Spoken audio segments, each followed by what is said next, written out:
रानी वो गोरी वो आजाद झुझरी मना, रानी वो बैठी वो आजाद झुझरी मना। तोरा बैठ के देखा रे पीपर के छामा, तोरा बैठ के देखा ना पीपर के छामा।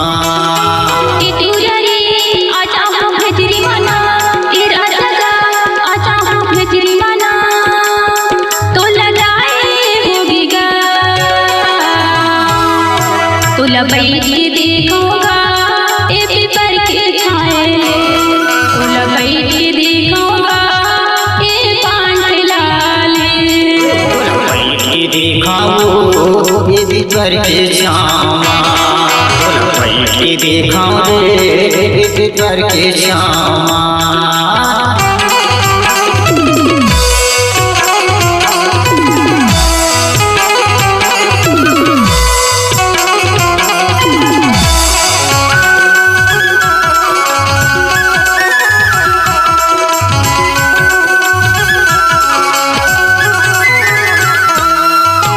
देखे बिना मन नहीं काबू मोला, काबू मोला।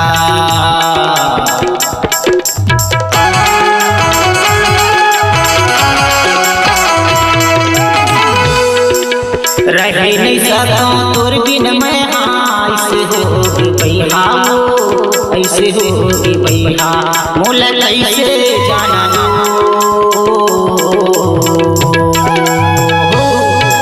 बैठ के देखूंगा ए पीपर के छाया ले, तोला बैठ के देखूंगा ए पान लाले, के देखाओ ए पीपर के छामा, बैठ के देखाओ रे ए पीपर के छामे।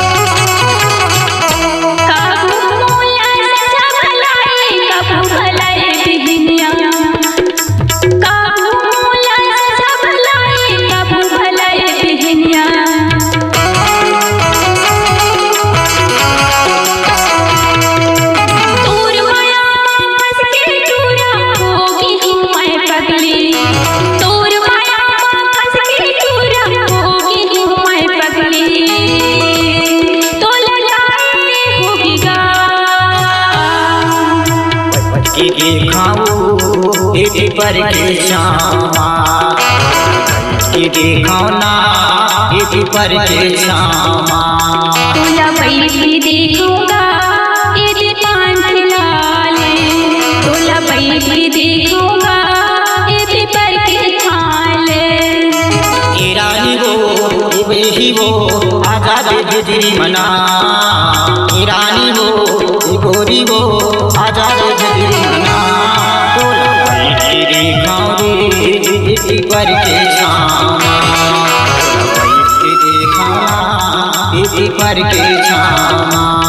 तोला बैठ के देखूंगा ए पीपर के छाए ले, तोला बैठ के देखूंगा ए पीपर के छाए ले, तोला बैठ के देखूंगा ए पीपर के छाए ले, तोला बैठ के देखूंगा ए पीपर के छाए ले।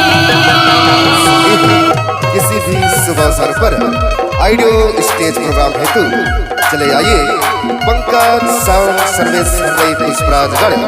हमारा संपर्क नंबर है 9977187149